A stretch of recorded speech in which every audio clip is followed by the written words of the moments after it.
One Kawan TV1. Bismillahirrahmanirrahim. Assalamualaikum warahmatullahi wabarakatuh. Sebelah saya si manusia merdeka Muhammad Said Didu. Saya di rumah aja nih. Bang, sehat Bang? Alhamdulillah. Ini manusia ini bukan cuma merdeka teman-teman, tapi juga ajaib. Bang, ini ada beberapa momen yang Abang abadikan, baik di Twitter atau apa ya. Menurut saya dan teman-teman penonton MAI di channel Waktu Satu Rakyat Indonesia harus tahu apa yang terjadi ketika Abang keliling ketemu sejumlah tokoh ya. Misalnya yang Abang posting beberapa waktu lalu itu ketemu ngobrol bertiga. Bang Said, Sudirman Said, nah sama Said nih. Ya. Satu lagi Menhan Syafri Samsudin. Kemarin kita kan sama-sama diundang juga Gatot Nurmantio ya buka puasa ya. Cuman karena saya ada jadwal ceramah saya nggak datang. Itu pasti ketemu banyak tokoh juga. Nah yang perlu saya tahu ada bocoran apa ini tentang negara kita yang tagar Indonesia Gelap ini belum pupus betul. Lalu sejumlah harapan pada Prabowo agar begini begitu sepertinya sepertinya nih mohon maaf kalau saya keliru tidak dipenuhi oleh Prabowo. Coba saya ingin dengan insight informationnya bagaimana? Jadi memang beberapa terakhir ini saya berusaha mendapatkan suara dari langit. Suara dari langit. Dan kalau Pak Syafri Samsudin itu adalah teman lama sekali. Oke. Seberapa lama? Wah, puluhan tahun lah. Waduh. Puluhan tahun. Dan kami selalu kalau ketemu tuh tidak pernah bicara politik, tapi bicara tentang negara. Bedanya apa Bang? Nah, tentang negara, maka kita tidak pernah membicarakan kekuasaan, tidak pernah membicarakan siapa yang berkuasa. Yang kita bicarakan bagaimana rakyat sejahtera, bagaimana rakyat negara ini dikelola dengan baik, dan hal-hal itu yang kami selalu bicarakan. Nah, untuk menghindari masuk tested seseorang, dan dengan Sudirman Said juga kami begitu. Jadi nah selalu kami aman-aman saja ketemu dengan beliau, karena beliau juga sama tidak pernah membahas aku lagi berkekuasaan loh, kau dari luar enggak pernah. Nah, sehingga informasi yang kita dapatkan betul-betul murni untuk negara, bukan untuk kekuasaan. Sehingga saya lebih percaya kalau dari mereka tuh sama dengan Pak Gatot. Dan juga sama dia tentang negara, tidak pernah kekuasaan. Dan ya Pak Edi, yang ini kan yang saya posting, karena juga orang-orang yang dekat langit itu istilah saya Prabowo sekarang gitu kan. Nah, suara langit itu banyak juga saya ketemu. Tunggu sebentar, kalau gitu kita sepakat dulu yang dimaksud dengan langit ini apa? Spiritualitas, apa kekuasaan? Kekuasaan. Oke. Monggo, lanjut. Kekuasaan. Nah, karena ini kan sekarang yang ini publik itu adalah selalu menyatakan yang dipakai Prabowo itu sekarang adalah strategi aja. Kedekatan Jokowi strategi, mengambil Gibran strategi, apa segala. Bahkan tapi memuji Jokowi. Prabowo dan Jokowi adalah strategi, semua dianggap strategi. Nah, tapi kita was-was, siapa tahu bukan strategi. Normal ya berpikir gitu ya. Tapi kan siapa tahu strategi. Nah, saya nggak mau terjebak kalau ini salah. Sehingga saya memerlukan suara dekat orang-orang kekuasaan itu untuk mendapatkan side information yang tidak mungkin ketemu di publik. Gitu kan. Nah, kondangan enggak lah. Nah, sehingga saya harus berusaha ketemu mereka untuk mendapatkan insight information dari mereka bahwa sebenarnya begini. Kira-kira itu yang dilakukan, sehingga menurut saya ya perlu juga publik paham sebenarnya apa yang terjadi. Saya masih ingat dulu malaikat apa jin tuh yang kalau ada ayat yang mau diturunkan Allah dari langit itu bocor duluan. Oh iya, dia berusaha mendengar kabar lain itu jin, tapi Allah lempar dia. Nah, saya berusaha menjadi jin dulu. Untuk mendapat bocoran. Sampai nanti dilempar. Oke, lanjut Bang. Nah, banyak hal yang kita ini kan kita selalu kan publik kan bertanya-tanya banyak hal gitu kan. Kenapa sih Pak Prabowo seakan-akan tidak bisa berpisah dengan Jokowi? Itu kan perlu kita dapat apa betul bahwa demikian gitu kan. Nah, saya dari berbagai informasi dan karakter saya melihat, ya mungkin mudah-mudahan tidak salah, ada dua karakter Prabowo ini adalah Lebar. Satu tegas, dua apa namanya sangat pengasih. Oh, tegas tapi pengasih. Nah, ini kadang-kadang apa namanya bertolak belakang. Jadi tidak ada di tengah-tengah. Tegas sekali atau mengasih sekali. Nah, saya coba ketua Dewan Perwira yang memecat dia kan masih ada semua kan? DKP itu ya. DKP Dewan Kehormatan Perwira, Agung Gumelar, SBY, Wiranto, yang tanda-tanda kan Wiranto tetap aja dia hormat ke mereka. Nah, saya nggak tahu apakah hal yang sama terjadi terhadap Jokowi. Problemnya mereka ini bukan politisi yang tadi. Nah, problemnya kalau Jokowi memanfaatkan itu untuk kepentingan dia, untuk kepentingan anaknya. Maksudnya kebaikan Prabowo itu digunakan. Sebenarnya Prabowo nggak bermaksud seperti itu, memuji-muji seperti seakan-akan melanjutkan keinginan Jokowi, tapi digunakan oleh Jokowi. Dan saya lihat kelihatannya digunakan. Karena kenapa? Dia menitipkan menteri-menteri. Yang kedua, banyak sekali menteri ke Solo menghadap, gitu kan? Artinya ini Pak Prabowo mungkin masuknya hanya menghormati Jokowi secara pribadi, tapi Jokowi memanfaatkan untuk seakan-akan dia menguasai Prabowo. Nah itu seakan-akan. Nah tapi saya nggak tahu siapa tahu benar menguasai itu, kita nggak tahu juga. Gitu. Tapi dari penerawangan saya, dari obrolan saya dengan banyak pihak, kelihatannya yang pertama yang saya katakan tadi, Prabowo menghormati Jokowi sebagai manusia dan dimanfaatkan oleh Jokowi untuk menempatkan dirinya seakan-akan dia bisa mengendalikan Prabowo. Itu yang saya tangkap. Iya, soalnya pada titik itu misalnya jangankan DKP ya, yang katakanlah memang menjalankan tugas, katakan begitu ya. Bahkan seorang Grace Natali, Raja Juli Antoni, itu yang jelas-jelas menghinakan dia, bikin Prabowo Award yang pembohong paling lebay itu pun masih dikasih bukan cuma dimaafkan, bahkan dikasih jabatan. Malah dikasih jabatan. Sementara kita yang kritis di luar, dia lihat juga enggak gitu ya. Jadi sekarang diterima untuk menerima masukan aja enggak. Gimana itu? Jadi ya itu karakter beliau. Tapi menurut saya seorang pemimpin seharusnya tidak demikian. Dia tidak. Dia harus mempunyai juga kriteria yang pas untuk mengangkat atau mendekati seorang. Itu saya melihat demikian. Oke Bang, sekarang saya mau fokus satu-satu. Dari sumber-sumber ordal Bang Said, betulkah sebetulnya Prabowo itu masih di bawah bayang-bayang Jokowi? Atau memang itu cuma strategi atau malah itu ngalir aja tuh? Gimana sebetulnya? Saya mendapatkan sepertinya mengalir saja dan kelihatannya memang ini problemnya. Prabowo ini kan jarang bicara. Jarang bicara tentang apa yang dilakukan ke depan, gitu kan? Maksudnya dia kan tidak keluar hanya saya akan berantas korupsi, saya akan bela rakyat, kan nggak keluar sama sekali ya apa yang itu aja terus ya. Nah, tapi kita sepertinya kita mengubah strategi tentang bukti apa yang dia lakukan, apakah betul di bawah bayang Jokowi apa tidak? Kalau saya melihat satu, kalau memang proyek prioritas Jokowi yang paling dibanggakan adalah IKN. Tapi IKN kan dipotong anggarannya oleh beliau. Ya kan, nah artinya ada sinyal.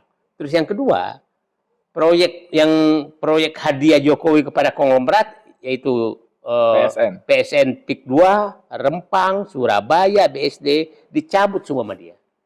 Sebetulnya nggak dicabut Bang, cuma nggak disebut aja dalam RPJMN nasionalnya. Nah itu maksud saya nggak se-eksplisit itu gitu loh. Nah itu cara dia untuk mencabut sebenarnya. Nah, karena itu kan, ini perlu kita jelaskan. Kebijakan tuh, hukum itu ada 4 cara untuk menghentikannya. 1 dicabut, 2 berhenti karena habis waktunya, 3 karena berhenti otomatis karena pejabatnya selesai. Yang keempat dibikin aturan baru yang dia lebih tinggi di atasnya. Nah, PSN ini 2 ini dipakai. Jokowi kalau udah habis, maka tidak bisa lagi RPJM. Nah, RPJM saya hanya ini. Gitu. Kira-kira begitu. Ini sekedar suara dari bawah, Bang. Karena tidak se-eksplisit itu, jadi multitafsir. Ya. Tapi apapun mau multitafsir atau segala macam, faktanya di lapangan Aguan tetap melakukan kezaliman. Tetap merampasi tanah rakyat dan sebagainya. Gitu loh. 1. Yang kedua, ketika Prabowo mengundang mereka ke istana, itu kan harusnya menurut saya, menurut rakyat, Prabowo tegur mereka gitu loh. Ya, ditandai kalian udah cukup sangat kaya raya, cukuplah berhentilah bla bla bla. Ini malah ngomong makan birkisi gratis, ngomong Danantara, saya dengar gosip mau minjem uang ke mereka gitu. Nanti itu satu lah. Tapi maksud saya dalam konteks PIK itu kenapa? Karena mereka tuh kan dipanggil pengadilan berkali-kali nggak pernah hadir. Tapi begitu Prabowo panggil mereka hadir dan menurut saya itu harusnya momentum bagi Prabowo untuk membuktikan saya bersama rakyat. Gimana? Nah, jadi kan kita berkali-kali agak kecewa kan. Pada saat rakyat memasang semua ada di Jokowi, malah teriak hidup Jokowi, gitu kan. Saat kita berhadapan oligarki penggusuran rakyat, maka diundang ke istana. Oke. Ya itu kan itu normal. Tapi yang menarik bagi saya bahwa sekarang oligarki ini sudah mengakui presidennya adalah Prabowo. Dengan datang ke Hambalang. Datang ke istana, bukan ke Solo. Ya, itu satu. Ya kan. Yang kedua, bahwa saya dapat informasi juga, proses pemanggilan itu nggak sesederhana yang. Nah, gimana? Serumit apa kalau nggak sederhana itu? Ya macam-macam lah. Macam-macam ininya. Sepertinya masih ada rasa gengsi juga dia. Jadi maksudnya memang pengaruh Jokowi kepada mereka sepertinya masih ada. Masih ada. Dan kita lihat yang menarik itu kan dua kali dipanggil kan. Yang hari pertama 26, kalau nggak salah 26 Februari. 26 Februari yang 8 orang. 27 baru Danantara. Danantara udah datang. Pengusaha lain, Haji Sam datang, Khairul Tanjung datang, semua datang. Yang 8. Nah, yang ini pertanyaan kita, kenapa 8 orang ini lewat pintu belakang? Nggak disiarin media. Walaupun bocor juga akhirnya.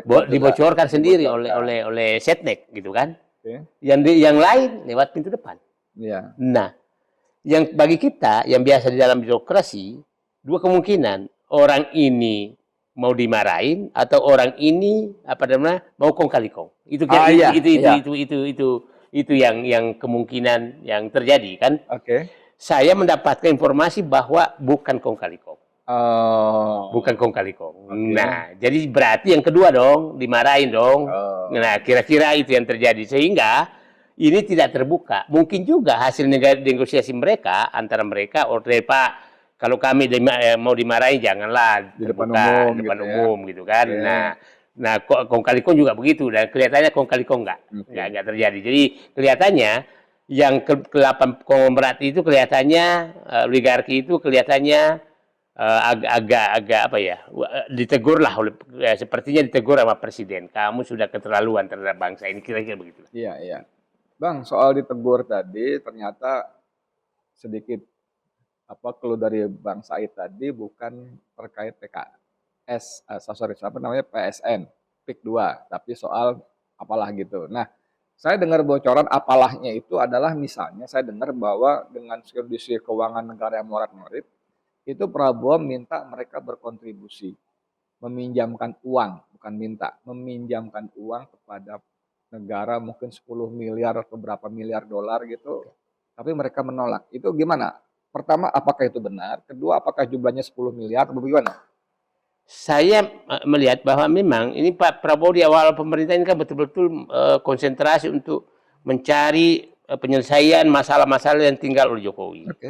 Utang yang sangat besar, kemudian fiskal yang sudah sangat berat, pajak ini kedaya beli semua masalah dihadapi. Sehingga dibentuklah juga Danantara dan udah lama kan pernah kita dengarkan tuh ada istilah tuh bikin utang yang terbatas untuk orang kaya gitu loh. Ya, itu dulu siapa? Itu yang float itu family office itu bukan. Ini itu, utang kalau ini.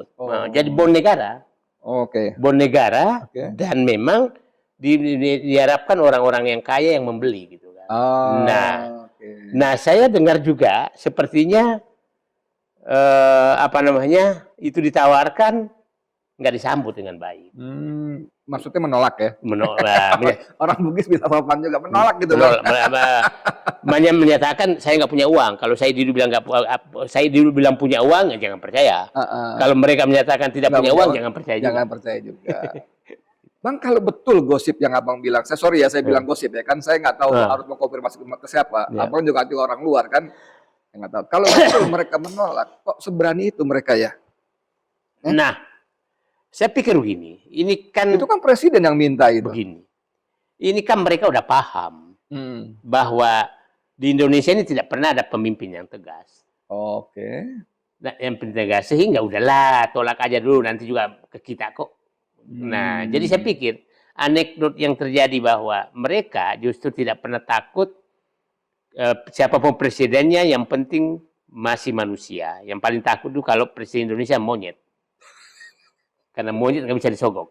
Nah, mungkin saja dia nggak salah duga nih bahwa Pak Prabowo bukan karakter yang bisa disogok. Nah, gitu loh. Jadi masih ada manusia yang nggak bisa disogok, ya bisa kecewa mereka. Gitu. Oke, sekarang mengingat karakter Prabowo yang sudah umum ketahui, dia kan impulsif ya, apa sih namanya, eksplosif bahkan gitu ya, gampang marah.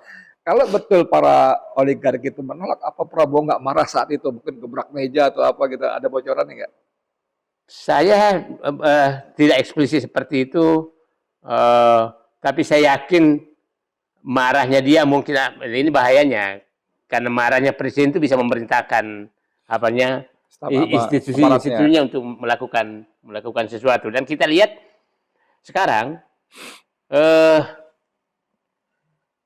baru kali ini Presiden berhasil mengambil kasus hukum sawit kemarin. Sawit, oke. Ingat tahun 2014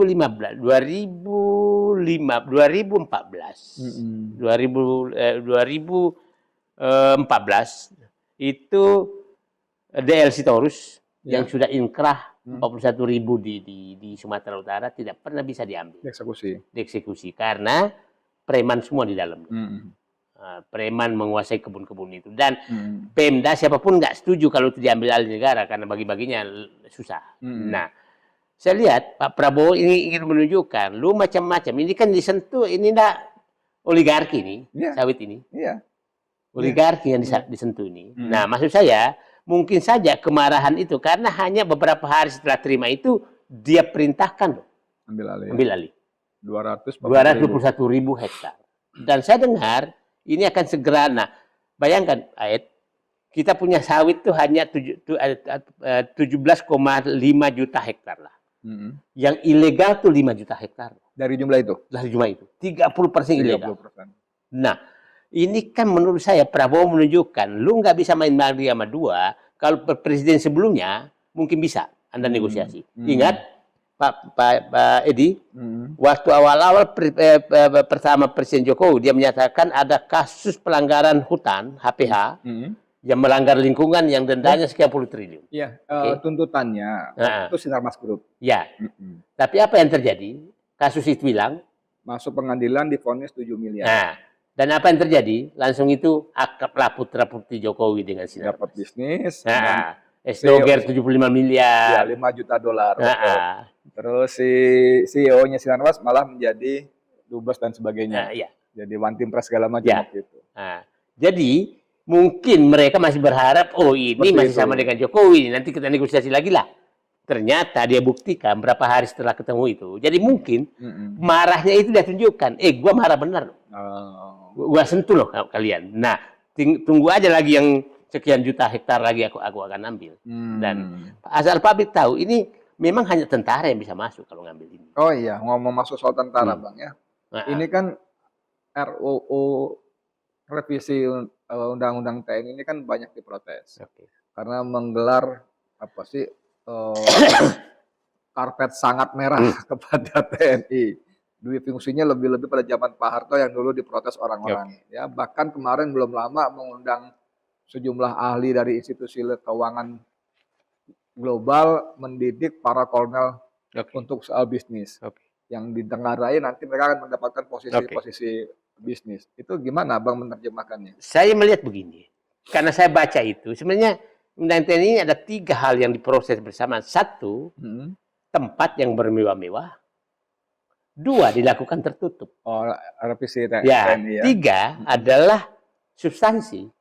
Kalau substansi saya baca nggak ada yang ini, karena sebenarnya begini, ini kan yang baru tuh BNN, narkoba, ya kan? Karena selama ini kalau nggak ada TNI di situ, nah, polisi pesta pora. polisi pesta pora. Jadi menurut saya, siapa tahu sebenarnya ini untuk, lu gagal di sana, gua masukin orang. Jangankan BNN, Bang, kasat narkoba di Polres hampir semuanya bermasalah dengan narkoba. Iya.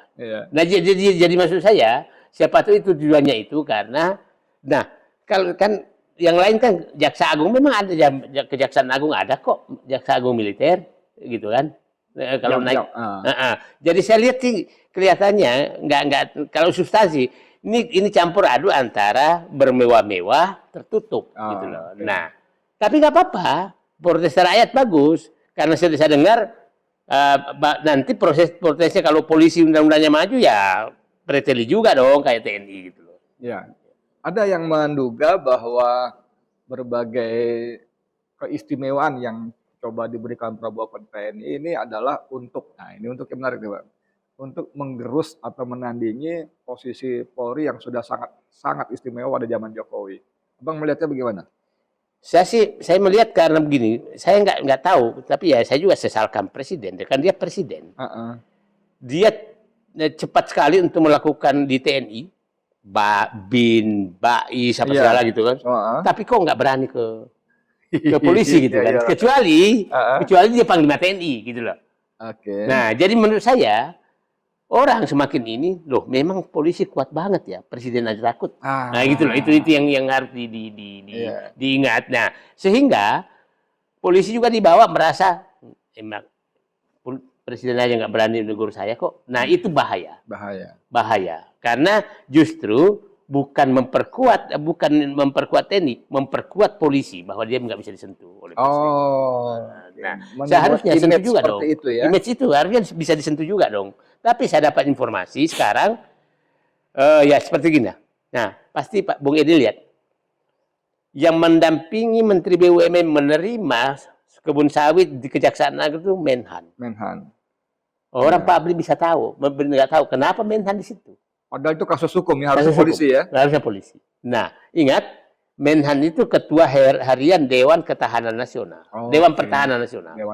Nah, sepertinya sekarang hal-hal yang dianggap mengganggu pertahanan nasional, maka itu Dewan Ketahanan Nasional yang pegang. Yang turun tangan ya. Yang turun tangan, termasuk kasus hukum. Nah, itulah kalau kita lihat. Sepertinya juga Pertamina itu ditangani oleh Dewan Ketahanan Nasional. Saya kemungkinan besar juga ini kasus PIK2 ini akan ditangani oleh Dewan Ketahanan Nasional, PSN karena terkait dengan bukan lagi masalah hukum. Itu masalah ketahanan nasional. Yang kedua, bahwa pemain-pemainnya ini aparat hukum. Jadi kalau dia sendiri yang ikut, maka ya hanya membenarkan pelanggaran yang terjadi sebenarnya. Jadi menurut saya terobosan ini bagus agar Dewan Ketahanan Nasional difungsikan baik. Nah, karena ini orang-orang yang tidak terlibat di dalam proses tersebut. Nah, cobalah bayangkan. Itu kan BUMN yang menerima itu Agripalma namanya. Itu Agripalma itu dari BUMN konstruksi Yodakarya. Diubah. Dan isinya, di rootnya tuh Letjen loh. Letnan Jenderal Purnawirawan, mantan Pak Konstrat, mantan Agus tadi ya? Bukan Pak Agus Sutomo. Agus Sutomo. Direksi-direksinya tuh bekas-bekas Pangdam semua. Jadi memang kayak mau operasi gitu. Tapi dari sisi kemampuan manajerial apa mereka bisa? Nah ini kebun jalan kok. Nggak masalah. Kebun sudah jalan, yang penting adalah mengusir preman. Kan premannya di sana tuh preman berotot, preman berdompet, preman berdasi dan bertoga. Nah, preman berseragam ya tahulah. Nah, berstempel ya. Itu preman-preman yang ada di kebun. Nah, Pak Edi bisa bayangkan lah. Kalau nanti itu 5 juta hektar kebun sawit itu, berapa uang di sana? 250 triliun setahun. Waktu Luhut bilang kalau diputihkan dapat 300 triliun, tapi sekali dapat. Sekali dapat. Ini 250 triliun setahun. 300 triliun sekali, tapi itu milik mereka. Nah, kelihatannya itu juga menunjukkan Prabowo usul Luhut aku tolak. Nah, karena itu ruang negosiasi bisa terjadi, dan itu konsep Jokowi, maka kelihatannya Prabowo betul-betul menunjukkan kemarahannya. Pokoknya gua ambil dulu milik negara, habis itu kita berperkara. Oke. Gitu. Bang, kalau TNI lewat Dewan Ketahanan Nasional di bawah Sapri Samsudin dipasrai tugas begitu banyak dan besar, juga strategis penting seperti itu. Saya khawatirnya dari sisi sumber daya apa cukup? Dia punya nggak orang-orang untuk mengeksekusi? Saya membaca organisasi nggak begitu. Jadi organisasi hanya sebagai tempat membagi saja, nggak ada orang. Jadi Iya. kasus ini yang handle, kasus ini yang handle, baru dia monitor. Oh. Jadi nah, jangan sampai muncul kayak komkaptif dulu, nggak jangan. Nah, Gitu. jadi kelihatannya ini hanya terobosan mereka karena selama ini kan berkali-kali satgas dibentuk. Ya. Satgas, ingat Mahfud MD bentuk Satgas Mafia Tanah. Tapi yang diikutkan juga mafia tanahnya, gitu kan, atau pemelihara mafia tanahnya. Nah, sepertinya Pak Prabowo ini membentuk unit yang benar tidak pernah terkontaminasi dengan mereka. Apalagi dipimpin Sapri ya. Nah, dipimpin Sapri. Ya. Nah, di Sapri ya kita tahu lah, Sapri ini ya soulmate betul dengan Prabowo lah. Dengan saya Didu juga dong. Enggak lah. Kita curiga nih, jangan-jangan informasi dari Sapri-Sapri. Enggak juga lah kita. Bang, ini begitu banyak harapan ya yang kita melihat bahwa sebagai presiden mestinya Prabowo bisa mengeksekusi dengan dalam tempo saksama dan dengan dalam dengan cara saksama dan tempo singkat-singkatnya. Lalu dia melintir-lintir gitu, para pembelanya mengatakan ini strategi atau nggak paham aja gitu ya. Tapi kan sebagai presiden dia punya semua kewenangan yang dia bisa lakukan gitu. Apa memang sebesar itu dasarnya si Jokowi sehingga dia harus bermain berputar segala macam? Saya juga takutnya ini begini. Ini udah 5 bulan Pak Prabowo. 5 bulan dan tidak ada sinyal apapun positif selama pemerintahan. Tidak ada sinyal apapun. Nah, ini saya katakan kalau tidak ada sinyal positif artinya strateginya salah. Strateginya salah. Nah, strategi yang paling utama salah adalah mempercayai Jokowi. Nah, sehingga menurut saya cobalah sekali-sekali bantah Jokowi, siapa tuh harga saham langsung naik. Rupiah langsung menguat, gitu kan? Ini mesti disampaikan ke Pak Sapri ini. Jadi karena kalau enggak, ini kan dipakai terus dengan Jokowi, malah nyungsep semua gitu kan. Iya. Nah, jadi strategi yang salah kita ingat dulu, Pak Habibie mengambil langkah tegas dan menurunkan kurs dari 16.800 menjadi 6.000-an. 6.000-an, betul. Di jam-jam pertama dia bekerja. Betul. Kemudian ya Pak Prabowo lah kena satu, ya kan, ketegasan beliau bahwa lepas dari pro kontra bahwa dia bisa mengambil langkah tegas terhadap mantunya Presiden. Pak Harto, mantunya Presiden loh. Nah, tapi tetap hormat kepada Pak Harto. Nah, yang problem ini adalah Pak Prabowo tetap hormat dan tidak melakukan kebijakan apapun yang tegas. Nah, mencoba kemarin dengan cara efisiensi dengan cara itu membuat gejolak karena yang jadi efisiensi di bawah, sementara di atas bermewah-mewah. Iya. Dan itu yang menurut saya. Nah, saya nggak tahu Pak Prabowo pembisiknya siapa, tapi menurut saya memang mungkin karena beliau tidak pernah seperti kita ketemu rakyat banyak, sensitivitasnya tidak sesensitif Pak Edi lah. Kita rakyat jelata. Terhadap rakyat jelata. Gitu. Tapi memang segala hormat, mohon maaf, Prabowo sangat elitis ya. Asal itu kemudian dikelilingi oleh entah siapa pas pabrik segala macam sehingga rakyat itu tidak berjarak. Beda dengan Jokowi misalnya, walaupun itu settingan segala macam, tapi ketawa, salaman, dipeluk segala macam, walaupun kita paham kemudian itu settingan ya. Nah, soal harapan-harapan yang harus tetap dipelihara. Saya sih sudah beberapa waktu lalu saya mengatakan saya berarti berhusnuzon kepada Prabowo, tapi kan tetap harus dipelihara harapan-harapan seperti ini kan. Nah, Bang, tapi kan masalahnya seperti kita ngobrol dengan Refli Harun misalnya, ya. Kalau nggak salah Abang hadir juga waktu di Taman Mini ya. Oke, kita dukung Prabowo, tapi tidak dukung dengan gratis. Kita ada tuntutan-tuntutan, desakan-desakan. Lalu kita kasih semacam timeline. Jangan segera, secepatnya kapan gitu kan. Nah, keluarlah tanggal 20 April. Pertimbangannya 6 bulan sejak dilantik. Nah, bagaimana ini bocoran dari Abang, orang dalam yang Abang dengar, istana menanggapi tanda kutip ultimatum seperti itu? Sepertinya saya pikir orang dalam juga dengar bahwa masyarakat sipil itu tanggal 26 bulan akan menuntut 4 hal sinyal dari presiden. Satu, bahwa Prabowo menjadi dirinya sendiri dan terbebas dari oligarki dan Jokowi. Yang kedua, betul-betul memberantas korupsi tanpa pandang bulu. Yang ketiga, melakukan penegakan hukum dan pembersihan penegak hukum. Dan orang-orang yang korupsi tadi, yang kedua, orang-orang korupsi mereka itu harus didana. Yang keempat adalah melakukan ini sumber daya alam. Dan saya bilang begini, tuntutan masyarakat sipil ini semua ada di agenda Prabowo. Semua. Nah, jadi nggak mengada-ada ya? Nggak perlu, dan itu sedang jalan. Jadi umpamanya yang pertama, agenda pertama, bahwa dia tidak dekat dengan oligarki.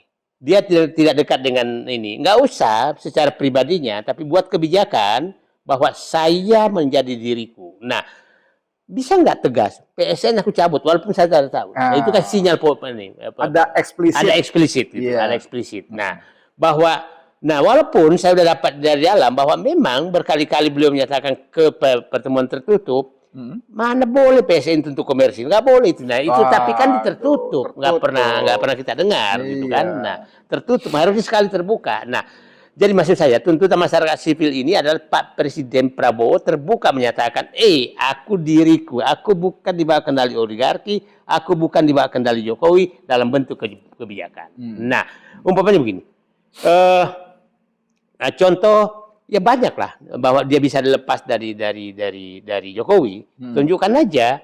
Nah, kan berbagai hal dilakukan. IKN dikurangi anggarannya, PSN dicabut, jalan tol, infrastruktur yang mubazir juga dicabut. Nah, katakan aja ini bentuk kemandirian saya untuk mengambil kebijakan gitu kan. Maksudnya ini ongoing kok, nggak usah takut. Yang kedua tentang korupsi. Ya korupsi udahlah, 2 aja dulu lah.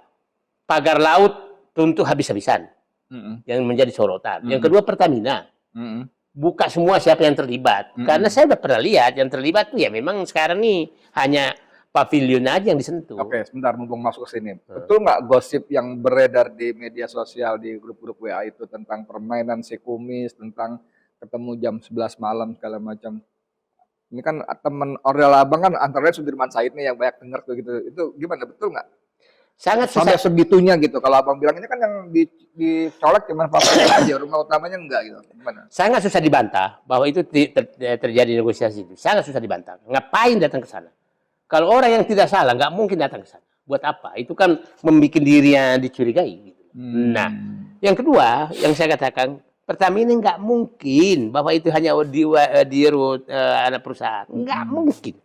Sebesar itu apalagi sebesar itu dan seluas garongnya ya. Seluas itu seluruh Indonesia loh gimana bisa. Jadi artinya melibatkan banyak sekali orang dan jumlahnya sangat besar. Yang menarik itu kan dimulai 2018. Pilpres 2019. Berhenti 2023. Pilpres 2024. Amunisi berarti ya. Nah, ini kan amunisi paling gampang gitu, gitu. Nah, besok Prabowo dikalahkan kan. Nah, gitu kan amunisi. Nah, 2019 ya amunisi itu ya gitu kan. Nah, tapi dipakai Gibran untuk 2019, 2023 kira-kira begitulah. Nah, itu kita lihat. Nah, jadi bahwa itu terlibat, nah menurut saya begini. Kejaksaan Agung harus hati-hati, jangan tebang pilih. Karena dokumen itu dipegang oleh orang, bukan di Kejaksaan Agung. Dan sekarang ada kemajuan sedikit. Kejaksaan Agung kemarin kan menambahkan setelah ini mungkin juga Kejaksaan Agung ini lagi uji nyali nih, uji nyali terhadap orang, nggak usah sebutkan, orang yang ditugaskan Prabowo untuk memberantas korupsi dengan tegas. Mungkin uji nyali dia. Nah, akhirnya kemarin beberapa hari lalu kan menyatakan akan ada tambahan tersangka baru. Nah, karena kalau enggak, itu bisa menjadi blunder untuk Kejaksaan Agung bahwa dia tebang pilih. Oke, teman-teman sebetulnya masih banyak ingin saya gali, tapi di depan saya udah kasih tanda udah panjang durasinya, Bang. Tapi masih tetap menarik. Ini menurut saya informasi yang sangat berharga karena tidak semua orang mengetahui mendengar ya. Karena Bang Said punya begitu banyak mata dan telinga. Oke, sebagai penutup barangkali Bang, apa nasihat Bang Said sebagai anak bangsa, rakyat Indonesia yang ingin melihat Indonesia segera keluar dari kubangan seperti ini? Terutama bagi Prabowo Subianto yang kata kita, Pak Prabowo, Bapak tuh presiden loh. Nah, gitu coba gimana? Saya sederhana Pak Prabowo. Pak Prabowo, Pak Presiden yang terhormat, strategi Bapak bermain dua kaki, seakan-akan tidak patuh Jokowi, tapi terbuka menyatakan patuh Jokowi, itu gagal. Sudah hampir 6 bulan. Iya. Tidak ada hasil yang menunjukkan kepercayaan publik. Nah, akhirnya kepercayaan publik jatuh. Rupiah jatuh, harga saham jatuh. Semua jatuh, daya beli jatuh, PHK-nya, ini industri pada pergi karena tidak ada harapan.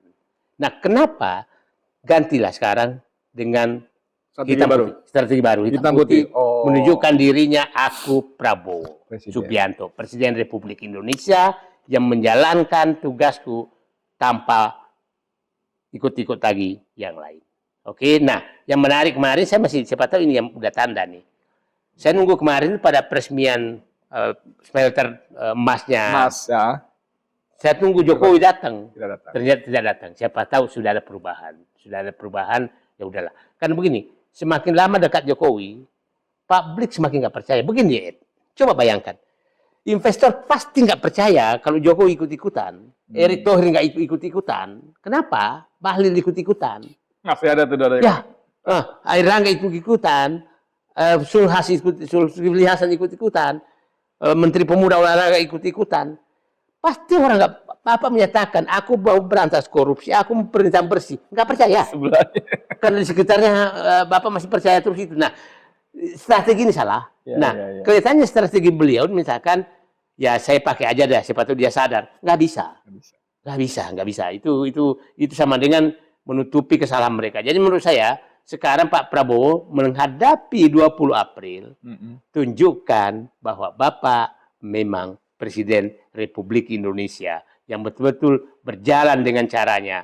Yang saya katakan, kitab suci tanda kutip Bapak itu adalah buku Paradoks Indonesia, dan hampir semua masyarakat sipil hormat terhadap tulisan itu.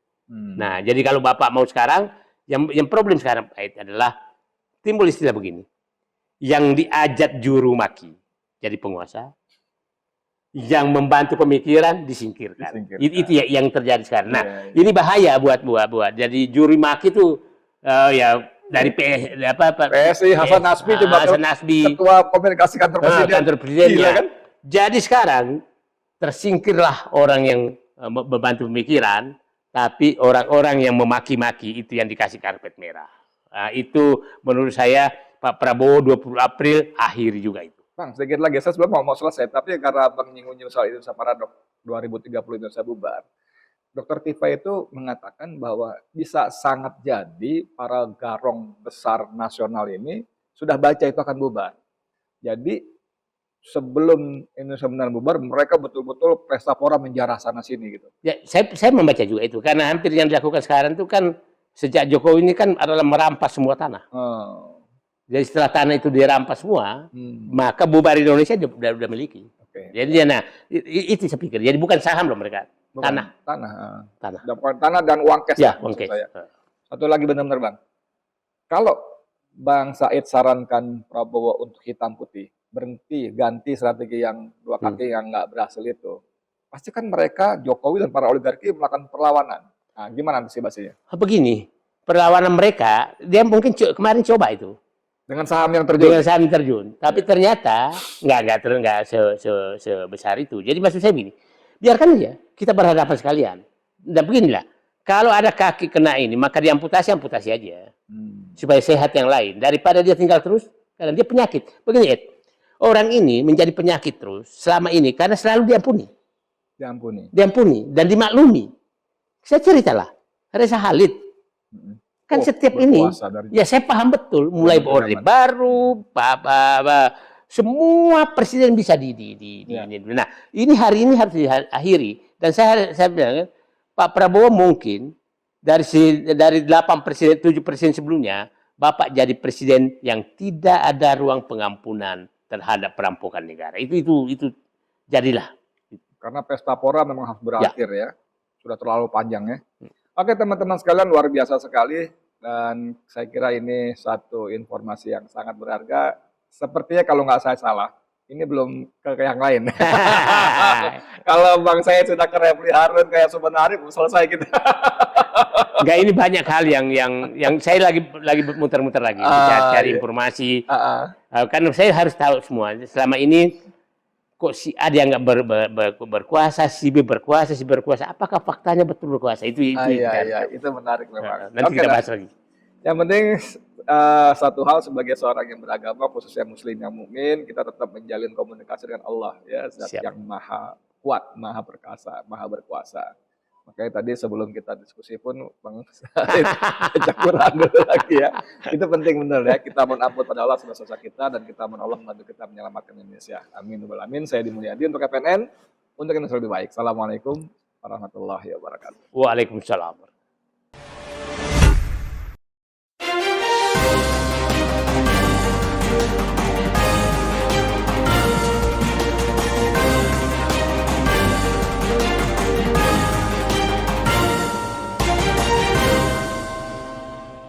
One Kawan TV 1